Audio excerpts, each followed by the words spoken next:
안녕하세요. 저는 얼마 전에 이혼한 40살의 여성입니다. 흔히들 마흔이면 불혹의 나이라고 하죠. 혹시 여러분은 불혹의 정확한 뜻을 아시나요? 불혹이란 세상의 일에 정신이 빼앗겨 갈팡질팡하거나 판단을 흐리는 일이 없게 된다는 의미라고 해요. 사실 저는 이런 불혹의 참뜻을 30대 후반이 돼서야 처음 알았는데 그 당시만 해도 과연 내가 세상에 갈팡질팡하지 않고 유혹이나 주변의 말에 흔들리지 않고 굳건해지는 날이 올 수 있을까 싶었어요. 왜냐면 저는 아주 어릴 때부터 남의 말에 아주 잘 흔들리고 거절하지 못했거든요. 돌이켜보면 그동안 내 생각과 내 고집은 하나도 부리지 않고 좋은 게 좋은 것이라는 생각으로 남의 말을 아주 잘 들으며 살아왔던 것 같아요. 그런데 불혹의 나이가 되고 이혼하게 되면서 전 남의 말에 휘둘리지 않고 내면적으로 좀 더 단단해지고 성장한 것 같아요. 그저 유순하게만 살아왔던 제가 왜 이렇게 변하게 되었는지 지금부터 저의 이혼 이야기를 해보려고 해요. 저의 남편은 치과의사였어요. 흔히 남편이 치과의사라고 하면 잘 살 것으로 생각하지만 저는 그러지 못했어요. 왜냐하면 남편이 치과에서 돈을 벌면 그 돈이 모두 다 시댁으로 들어갔거든요. 그래서 정작 저는 경제적으로 넉넉하지 못하게 살았어요. 왜 남편의 돈이 다 시댁으로 갈 수밖에 없었는지 설명해드리면 일단 시부모님은 대학교 앞에서 감자탕 가게를 운영하셨는데 장사가 거의 안 되었어요. 처음에는 어느 정도 매출이 나왔어요. 사실 돈이 없는 대학생들에게 감자탕은 든든한 밥 한 끼가 되기도 하고 근사한 술안주가 되기도 하잖아요. 그런데 근처의 시부모님 가게보다 더 저렴하고 양도 많고 맛도 좋은 감자탕 가게가 들어오고 나서부터 시부모님 가게에는 손님들이 줄기 시작했어요. 그렇지 않아도 힘들던 와중에 전례 없던 코로나라는 전염병이 돌면서 학교 수업이 전면 비대면 수업으로 전환되었고 이에 따라 수입도 전혀 없는 상황이었어요. 도련님은 사업을 준비하고 있지만 사실상 백수예요. 그리고 제가 이혼을 결심하게 된 이유이기도 하죠. 먼저 도련님에 관해 얘기하자면 도련님은 태어날 때 심장에 문제가 있어 큰 수술을 여러 번 했어요. 다행히 수술이 아주 잘 돼서 커서는 심장 수술을 하지는 않았지만 계속 크고 작은 병에 수시로 걸려서 학창 시절의 대부분은 병원에서 지냈어요. 시부모님은 귀한 아들이 태어날 때부터 아픈 것이 다 본인들의 탓인 것만 같아 도련님만 보면 가슴이 미어진다고 하시더라고요. 그래서 그런지 도련님이 원하는 것은 그게 무엇이든지 다 해주려고 하셨어요. 그런데 아들에게 뭐든 다 해주려면 돈이 있어야 하잖아요. 시부모님은 돈이 없으셨던 것이죠. 그럼에도 첫째 아들인 남편은 혼자 열심히 공부해서 전액 장학금도 받고 치대에 들어가 치과 의사가 되었어요. 시부모님은 치과 의사가 되어 돈을 많이 벌게 된 남편에게 도련님에 대한 금전적인 지원을 많은 요구를 하게 됐어요. 그래서 우리 남편은 도련님에게 수시로 용돈도 주고 생활비도 지원해주고 학비도 지원해주게 되었고요. 남편 역시 항상 아픈 본인의 동생 도련님이 매우 안타까웠거든요. 그렇게 온 가족이 도련님을 도와주고 아껴준 덕에 도련님은 누구나 들으면 다 아는 명문대 공대를 나름 우수한 성적으로 졸업하게 되었어요. 그런데 이렇게 명문대 공대를 졸업했으면 이제 회사에 다니며 자기 밥값을 해야 하는데 도련님은 그러지 못했어요. 어릴 때부터 워낙에 병원에서 오래 생활했기 때문에 사회성이 제로였거든요. 솔직히 학교는 성적만 잘 나오면 큰 문제가 되지 않으니 사회성이 제로여도 별 문제가 없었어요. 그런데 회사는 그게 아니잖아요. 회사는 나만 잘한다고 되는 것이 아니라 팀원들과 함께 일을 해야 하고 상사와도 잘 조율하며 지내야 하잖아요. 도련님이 일은 나름 잘하는 것 같았는데 사람과의 관계에서 너무 큰 스트레스를 받게 되었어요. 그 결과 3개월 만에 첫 회사를 때려치웠다고 해요. 몇 개월간 백수 생활을 하다가 두 번째 회사에 입사했으나 거기서도 사람들과의 관계에 스트레스를 크게 받아 1년을 채우지 못하고 또 관두게 되었어요. 그 뒤로도 몇 군데 회사를 다니고 관두고를 반복하다가 도련님은 자신이 직접 사장이 되면 사람과의 스트레스가 없을 것이라는 생각이 들어 사업을 하기로 마음을 먹게 돼요. 처음에는 부모님이 음식점을 하시니 자신도 음식과 관련된 사업을 하면 잘할 수 있을 것으로 생각해서 대학교 앞에 치킨집을 열었어요. 초반은 학생들이 많이 찾아줘서 나름대로 장사가 잘 되었다고 해요. 그런데 근처에 프랜차이즈 치킨집이 들어서면서 망했고요. 이후 너무 답답한 마음에 사주를 보러 갔는데 무속인이 물과 잘 맞는다고 물 관련 장사를 하면 잘 된다는 소리를 듣고 카페를 열었어요. 그런데 전국적으로 카페가 우후죽순으로 생겨나면서 특별한 특징이 없고 매우 평범했던 도련님의 카페에 손님이 줄기 시작하더니 또 망했어요. 이렇게 두 번의 사업을 시작하고 망하면서 드는 비용은 다 남편의 돈으로 해결했어요. 이렇게 남편은 도련님의 대학교 학비에서부터 두 번의 사업 창업과 실패에 대한 비용까지 다 부담하게 되어 정작 본인의 결혼에는 쓸 돈이 없게 되었어요. 그 덕에 우리는 본의 아니게 스몰 웨딩으로 진행되었어요. 그렇지만 저는 그래도 좋았어요. 남편을 너무 사랑했고 저도 경제적으로 여유롭지는 않아서 차라리 소규모로 진행하는 편이 더 마음이 편하고 좋았거든요. 이렇게 우리가 결혼한 후에는 도련님이 학원에 문제집이나 도서를 납품하는 사업을 또 했어요. 한동안은 꽤 잘 되는 것처럼 보였어요. 드디어 자리를 잡나 싶더니 코로나가 확산으로 인해 휴원되는 학원이 늘면서 납품이 어려워졌어요. 결국 또 빚만 엄청 지고 망하게 되었어요. 이때 진 빚 또한 저희 남편의 돈으로 해결했어요. 어찌되었든 남편 본인이 열심히 일해서 번 돈으로 도련님한테 주겠다는데 저는 할 말이 없었어요. 그동안은 남편 치과가 잘 돼서 도련님한테 지원해 주어도 아이가 없는 우리 둘이 사는데 큰 문제가 되지는 않았거든요. 그런데 코로나가 확산하며 사람들이 치과에 오지 않게 되자 자연스레 치과의 매출이 줄기 시작했어요. 이제 우리도 경제적으로 어려운데 이 와중에 도련님은 마스크 사업을 하겠다고 아주 당연하게 남편에게 돈을 요구하는 것이 아니겠어요. 이 소리를 듣고 저는 속으로 도련님이 무슨 사업을 해도 쫄딱 망하는데 이제 사업 그만하고 나이도 있으니 일단 공장 같은 데라도 가서 스스로 돈을 벌어야 한다고 생각했어요. 그런데 이 말을 차마 할 수가 없었어요. 왜냐하면 남편은 정말 똑똑했고 계산이 빠른 사람이었거든요. 이런 사람의 남편의 친구가 마스크 사업으로 이번에 대박이 났다며 이번에는 절대 망하지 않을 것이라며 마지막으로 도련님을 도와주자고 저를 설득하더라고요. 게다가 시댁 식구들도 도련님이 이번에 대박이 나서 돈을 많이 벌게 되면 우리에게 좋은 집과 차를 선물하겠다고 하더라고요.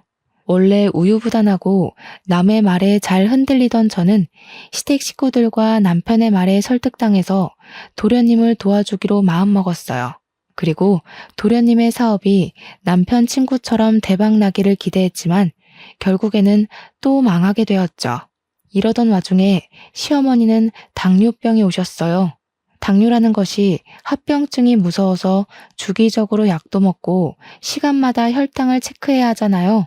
그런데 병원에 가실 때마다 시어머니가 저를 부르시더라고요. 그리고선 꼭 지갑을 두고 왔다. 갑자기 화장실이 너무 급하다. 친구에게서 급한 전화가 왔다는 빤히 보이는 핑계를 대시며 제가 병원비를 내도록 하셨어요. 저는 이렇게 매번 우리 집이 시어머니의 병원비를 부담하는 것이 너무 싫었어요. 솔직히 남편 치과도 매우 힘들었거든요. 그래서 저도 아르바이트를 구하려 했으나 코로나로 인해 워낙 불경기라 있던 사람들도 다 잘리는 마당에 저같이 경력이 오래 단절된 아줌마를 채용해준다는 곳이 아무 데도 없었어요.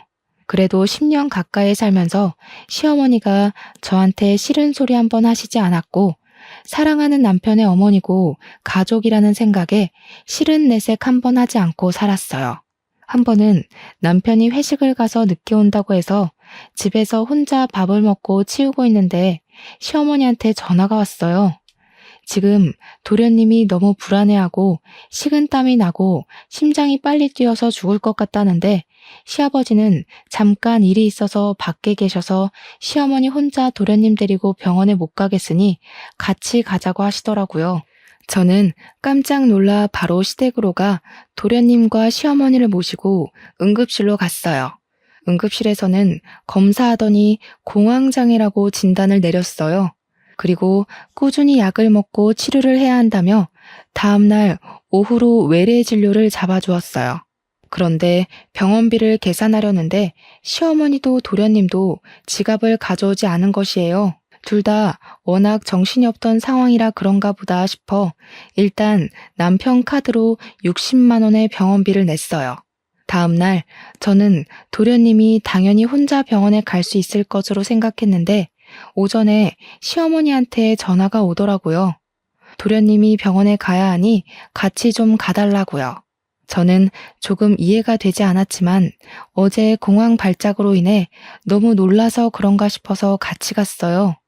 병원에서 진료를 다 받고 병원비를 계산해야 하는데 화장실에 가고 없더라고요. 그 앞에 그냥 있기도 좀 그래서 병원비와 약값을 모두 남편 카드로 계산했어요. 그 다음 진료일 때 이번에는 도련님이 같이 가자고 전화가 왔어요. 마침 병원 근처에 볼 일도 있고 해서 겸사겸사 갔어요. 진료를 마치고 수납하는데 도련님이 핸드폰만 만지고 가만히 서 있더라고요. 또 제가 계산하라는 수작 같아 보여서 도련님한테 대놓고 여기서 계산하시라고 말했어요. 그랬더니 못 들은 척하고 핸드폰을 보며 자판기 앞으로 가서 괜히 커피를 뽑고 있더라고요.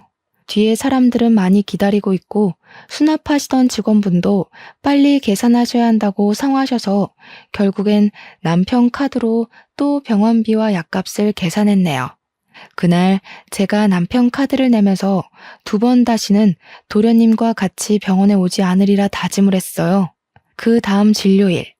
그날은 저희 친정엄마의 제삿날이었어요. 사실 전 아버지가 어릴 때 돌아가셨고 친정엄마와 둘이서 살았는데 친정엄마마저 지병으로 5년 전에 돌아가셨어요. 남편은 바쁘다는 핑계로 매년 제사에 참석하지 못해서 저 혼자 이모 집으로 가서 이모와 함께 제사를 지내곤 했어요. 그날도 제삿날이라 이모 집에서 음식 장만하느라 바쁜데 도련님한테 전화가 오더라고요. 형수, 저 오늘 병원 가야 하는데 같이 가요. 이거 어쩌죠? 저 오늘 친정엄마 제사라 큰이모 댁에 와 있어요. 이모 댁이 우리 집 근처 아니에요? 병원 예약되어 있어서 시간 많이 걸리지도 않고 제사는 밤에 지내니까 일단 나랑 같이 병원에 가요. 병원에 갔다가 다시 가서 음식 장만하고 제사 지내면 되잖아. 형수가 같이 안 가면 나 누구랑 가요? 죄송하지만 그건 힘들 것 같네요.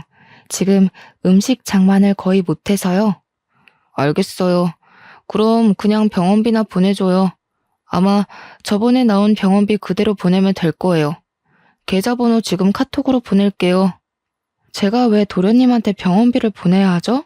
그리고 지금 제가 이모댁이라서 돈 이체하기 힘들 것 같네요. 죄송해요. 아니, 형수 폰뱅킹 하잖아. 핸드폰으로 금방 이체하는데 그거를 왜 못해요? 왜? 이해가 안 되네?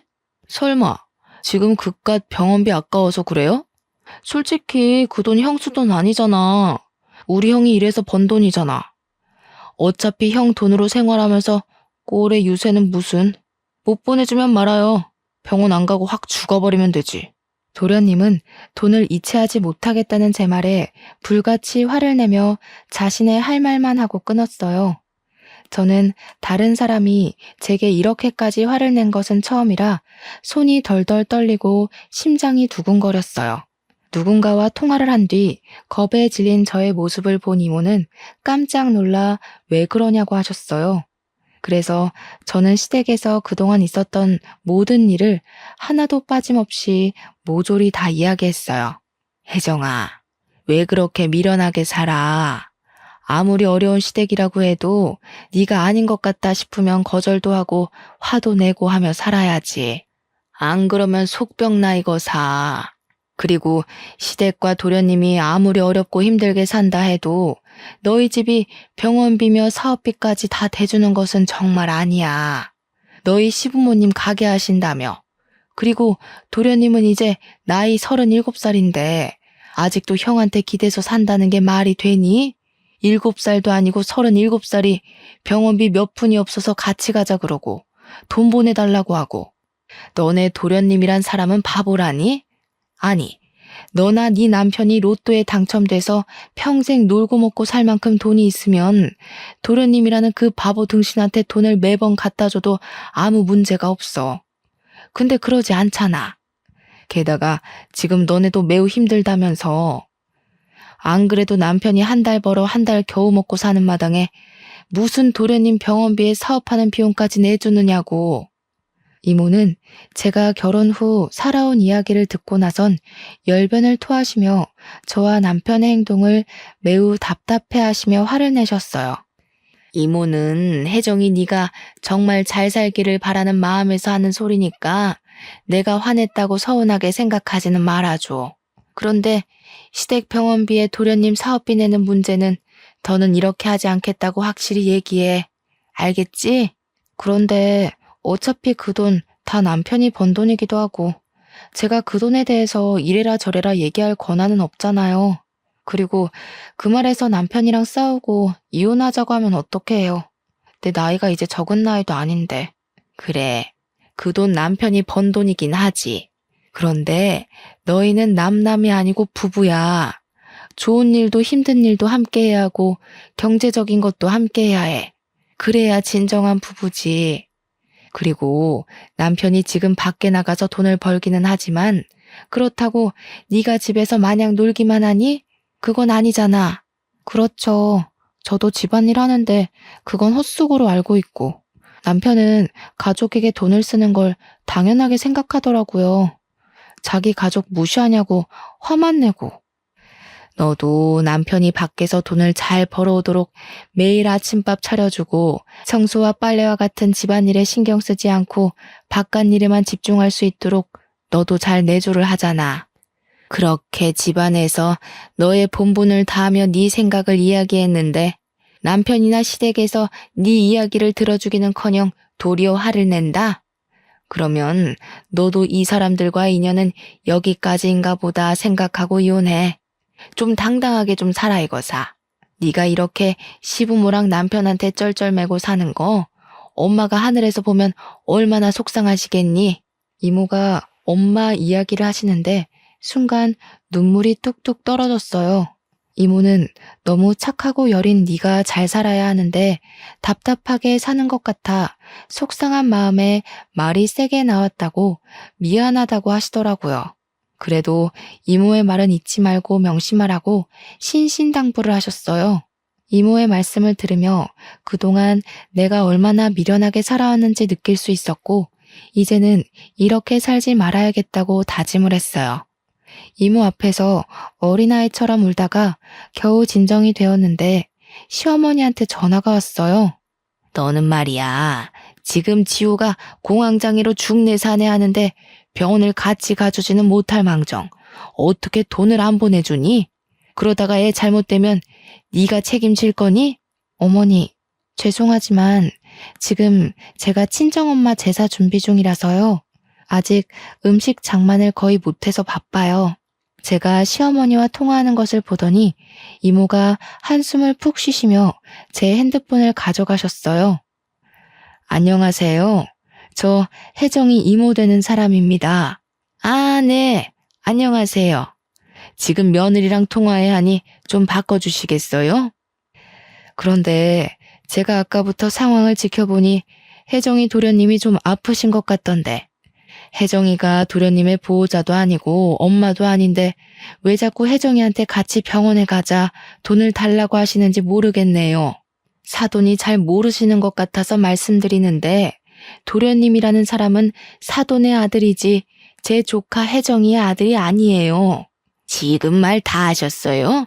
걔한테 무슨 소리를 어떻게 들었는지는 모르겠지만 가족끼리 병원에 같이 가기도 하고 힘들면 병원비도 좀 지원받고 그러고 사는 거 아니겠어요?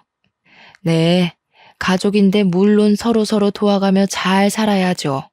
그런데 문제는 지금 도련님이라는 분은 한 번도 혜정이 남편에게 도움이 된 적 없었잖아요. 대학 학비에서부터 사업으로 생긴 빚, 병원비까지 다 지원을 받으면서 남편에게 고마워한 적 한 번이라도 있으세요? 있으시냐고요? 아니, 이 여자가 왜 남의 가정에 이래라 저래라 훈수질이야? 남의 가정이라뇨? 저의 조카 가정입니다. 저도 훈수 둘 자격 충분히 있어요. 그리고 사돈, 제가 한마디만 더 하겠는데 도련님의 병원비는 본인이 직접 해결하던가 아니면 사돈이 해결하세요. 안 그래도 힘든 조카 집에 더는 손 벌리지 마시고요. 아시겠어요? 이모는 제가 그동안 하고 싶었던 모든 말을 저 대신 시원하게 해주시고 전화를 끊으셨어요. 저는 그동안 묵은 채증이 내려가는 것처럼 좋긴 했지만 한편으로는 앞으로 시어머니 얼굴을 어떻게 볼지 걱정이 되었어요. 그런데 이모는 시어머니와 통화 후 고개를 갸우뚱거리시더라고요. 그런데 내가 왜 너희 시어머니 목소리를 어디서 들어본 것 같지? 내 결혼식 때 보고 대화를 나눠서 알지 않을까요? 아니야. 나 너 결혼식 때 못 갔잖아. 그때 너희 이모부 해외 출장 중이라서 나 해외에 있어서 못 갔어. 그래서 축의금만 두둑이 보냈잖아. 그러네요.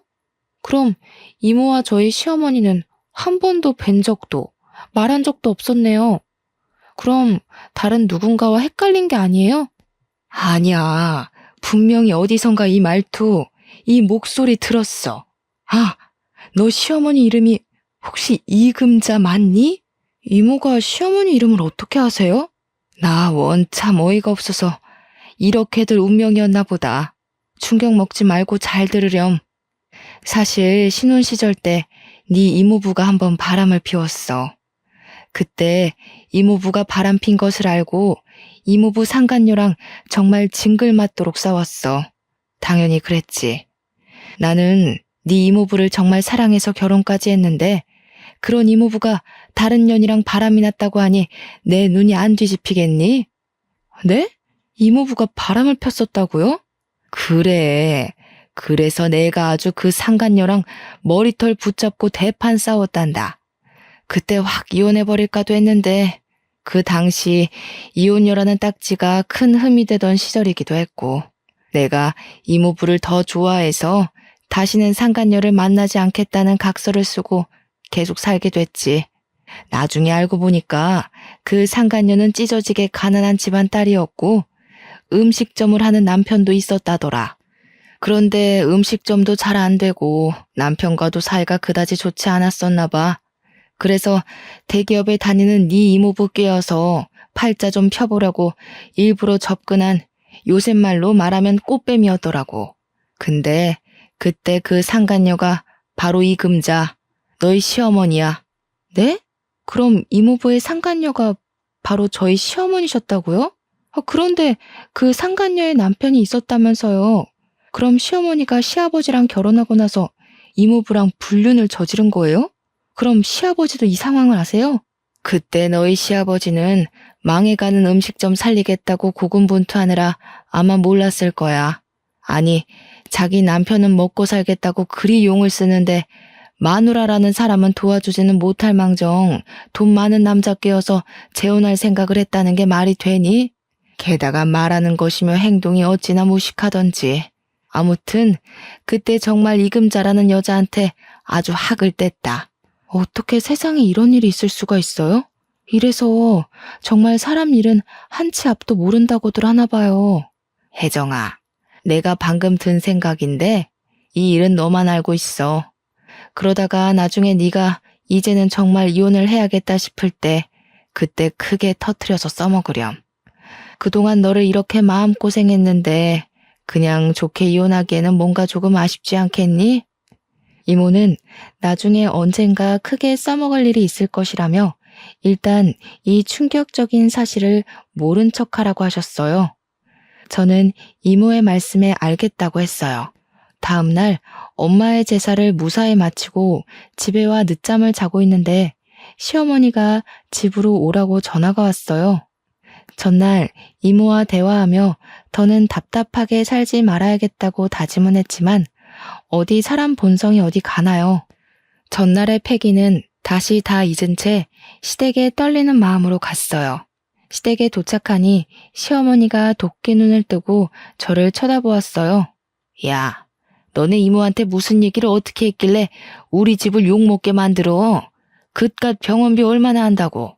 어머니 당뇨병 병원비에 도련님 공황장애 병원비까지 솔직히 한 달에 병원비만 50에서 60만 원이나 나와요. 게다가 예전에 도련님 사업하고 망한 빚까지 아직 갚고 있고요.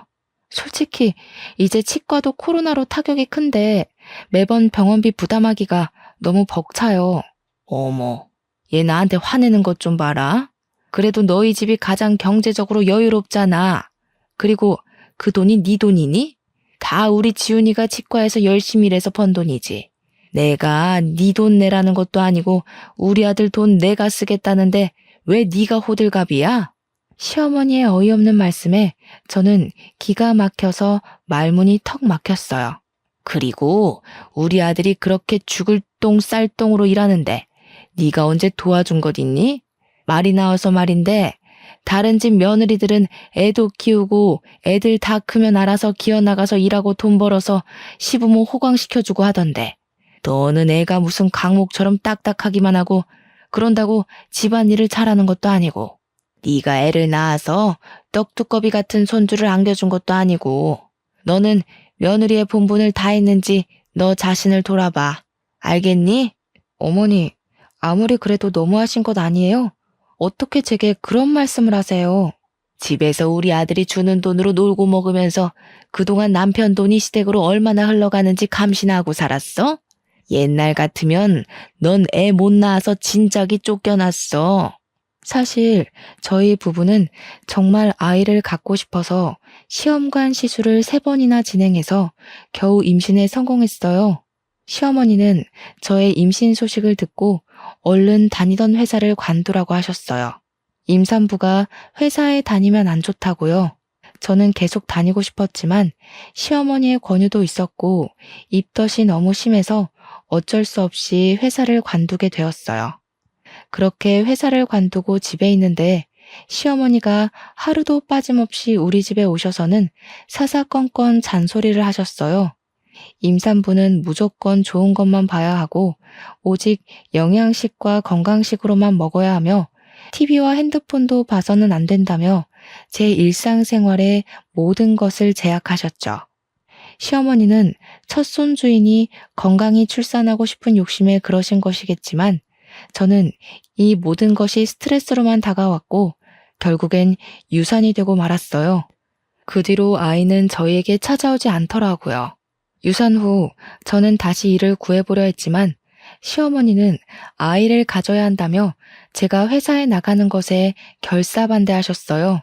그런데 이제 와서 며느리의 도리를 운운하시며 애도 못 낳고 회사도 못 다니는 바보처럼 이야기하시니 제가 화가 많이 나더라고요. 그래서 저는 어제 이모한테 들은 시어머니의 과거를 알고 있다고 말하기로 했어요. 일종의 협박인 셈이었죠. 어머니, 그런데 혹시 김숙자 자자 성함 쓰시는 분 아세요? 김숙자? 나야 모르지. 근데 무슨 갑자기 뚱딴지 같은 소리야? 모르세요? 그럼 혹시 이 복자 태자 쓰시는 분은 아세요? 이복태? 이복태가 누군데? 뭐? 이복태? 시어머니는 이모부의 성함을 듣자 잠시 생각하시더니 깜짝 놀라셨어요.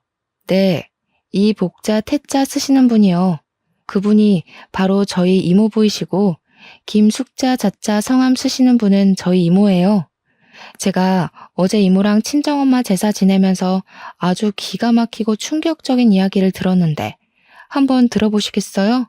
시어머니는 젊은 시절 불륜관계로 만난 남자가 저의 이모부시고 자신과 크게 싸웠던 분이 저의 이모인 것을 알게 되자 깜짝 놀라셨어요. 그러시고는 아까 내가 너에게 했던 말은 다 마음에도 없는 소리였고 정말 미안하다고 이젠 절대 너에게 그런 막말을 하지 않겠다고 사과를 하시더라고요. 그러시며 아들이나 시아버지에게 얘기하지 말아달라고 신신당부를 하셨어요. 시어머니가 참 미웠지만 그래도 나이 드신 분이 지난 과거로 인해 쩔쩔매는 모습을 보니 조금 안쓰러운 마음이 들기는 하더라고요. 저 역시 오래전의 과거를 굳이 들먹이며 시부모님 가정을 깨고 싶지는 않았어요. 그래서 이 사실에 대해 입 다물고 있을 테니 다시는 도련님 병원비나 사업비 우리 집으로 청구하지 말라고 했어요. 이것만 지켜주신다면 저도 조용히 살 것이라고요. 시어머니와 이야기를 마친 뒤 며칠 동안은 시어머니나 도련님의 전화도 없고 아주 평온하게 지냈어요. 그렇게 한 달 정도인가 지났을까요? 도련님한테 전화가 오더라고요. 자기가 새로운 사업을 시작했는데 돈이 필요하다고 지원 좀 해달라고 하더라고요. 아주 당당하게 요구하길래 저는 시어머니께 듣지 못했냐고 이제는 도련님 사업비 우리한테 지원해달라는 소리 하지 말라고 이야기했어요. 도련님은 저의 단호한 목소리에 당황해하며 전화를 바로 끊으시더라고요. 그리고 얼마 뒤 드디어 사건이 터졌어요. 제가 아파트 관리비를 내려고 남편의 공인인증서로 인터넷 뱅킹에 접속했어요. 그런데 통장에 있어야 할 돈이 한 푼도 없는 것이에요. 남편이 담배를 피우는 것도 아니고 술을 마시기는 하지만 직원들 회식 때나 마시지 많이 마시지는 않거든요. 돈을 쓰는 곳이라고는 주유소가 전부인데 통장에 돈이 하나도 없다는 것이 이상해서 거래 내역을 조회해보니 시어머니와 도련님 앞으로 거액의 돈이 이체되었더라고요. 사실 남편은 해킹당할 위험이 크다며 폰뱅킹을 하지 않아요. 그래서 이체를 하려면 매번 은행에 직접 가야 하거나 제가 가지고 있는 공인인증서로 인터넷 뱅킹을 해야 했죠.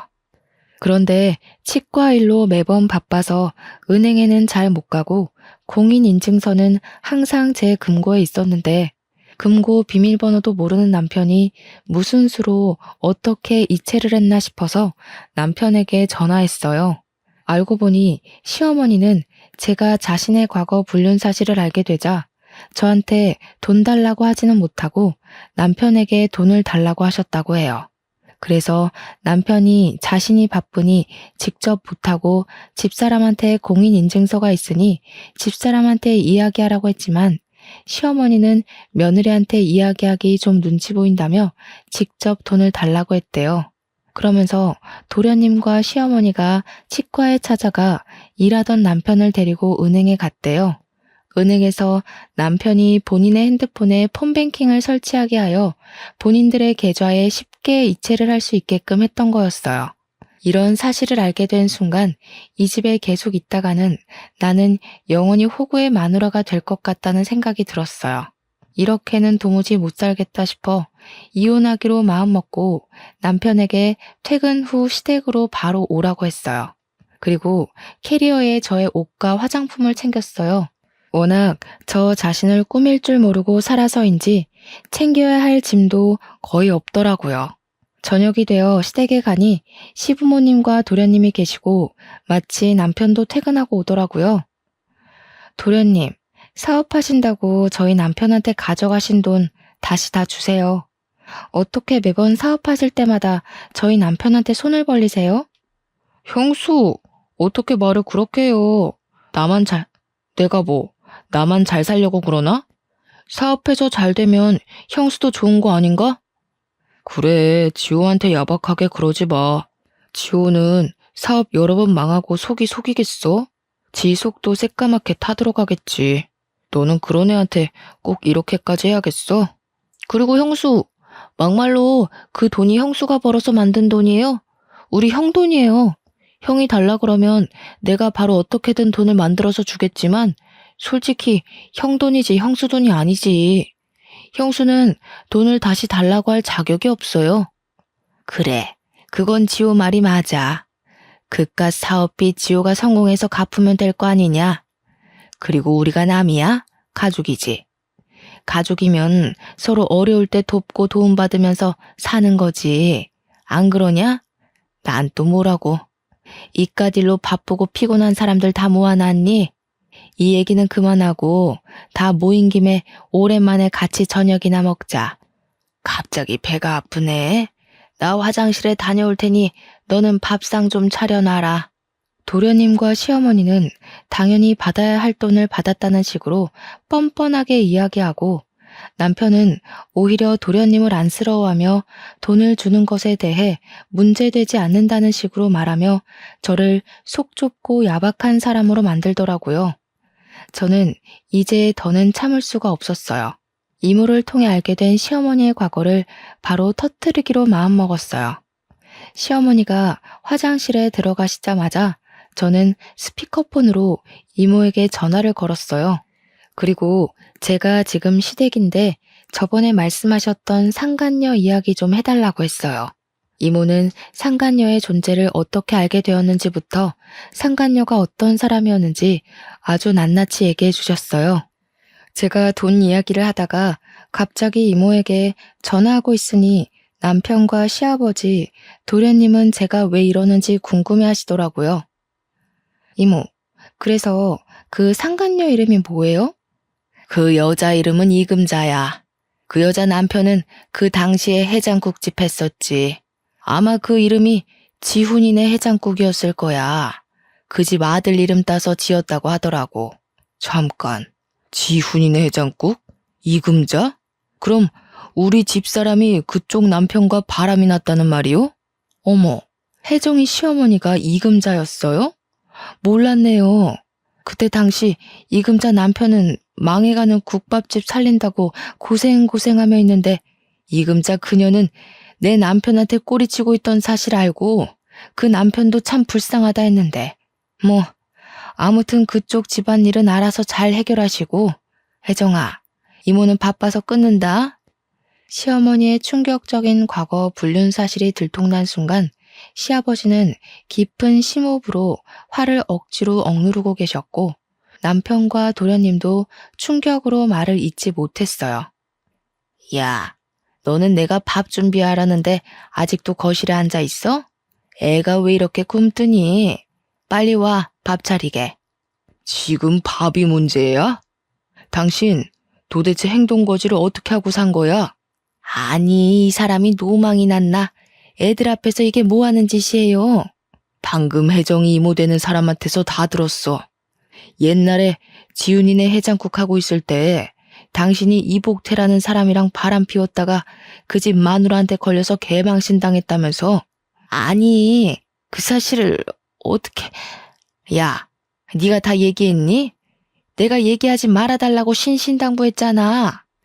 네, 신신당부하셨죠. 저도 굳이 얘기하지 않으려고 했어요. 그런데 제가 그 전에 말씀드린 조건은 잊으셨나 봐요.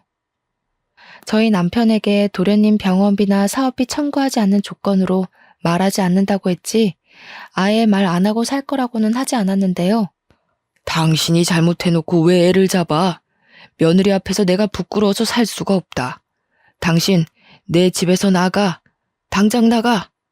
시아버지, 화가 많이 나시겠지만 잠시 진정하시고 제 얘기 들어주세요.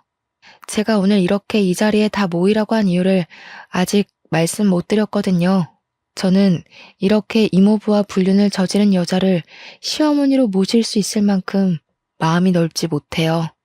그리고 도련님 사업비나 내주는 호구 남편의 마누라로 살 수 있을 만큼 경제적으로나 심적으로 여유롭지도 못하고요. 그래서 말인데 더는 이 집안에서 가족으로 살지 못하겠습니다. 저 이혼하겠습니다. 뭐? 이혼? 그런 이야기는 나랑 먼저 해야지. 갑자기 이혼하겠다고 하면 어떡해?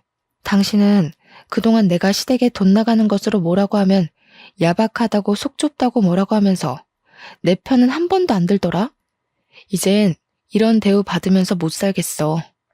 나 지금 집 나가서 이모 집에 갈 거야. 내 짐은 이미 다 챙겼고 이혼 서류 작성해서 보낼 테니 법원에서 보자. 이혼 선언을 하고 나오는데 시아버지는 시어머니한테 소리를 고래고래 지르시고 시어머니는 잘못했다고 비시고 도련님과 남편은 말리시고 아주 가관이더라고요. 그렇게 저는 시댁의 마지막 인사를 하고 나왔네요. 그 뒤 저는 집을 구할 때까지 이모 집에서 생활하게 되었어요. 하루는 시어머니한테 전화가 오더라고요. 시어머니 본인의 과거는 잊고 다시 남편과 잘해보라고요. 이젠 정말 손 벌리지 않겠다고 예전에 생각 없이 했던 말들도 다 미안하다고요. 그러면서 지호가 어릴 적부터 몸이 워낙 약해서 내가 오냐오냐 하고 키워서 버릇도 없고 끈기도 없다며 지호 대신해서도 사과한다고 하시더라고요. 저는 그런 시어머니께 도련님이 그 나이 먹도록 혼자서 뭐하지 못하게 된 건 다 시어머니 탓이라고 하며 그동안 하고 싶었던 이야기들 다 질렀어요. 그리고 이미 전 이혼하기로 했고 저의 이 결정 번복하지 않겠다고 분명히 저의 뜻을 밝혔어요. 잠시 뒤에는 남편에게도 전화가 왔어요.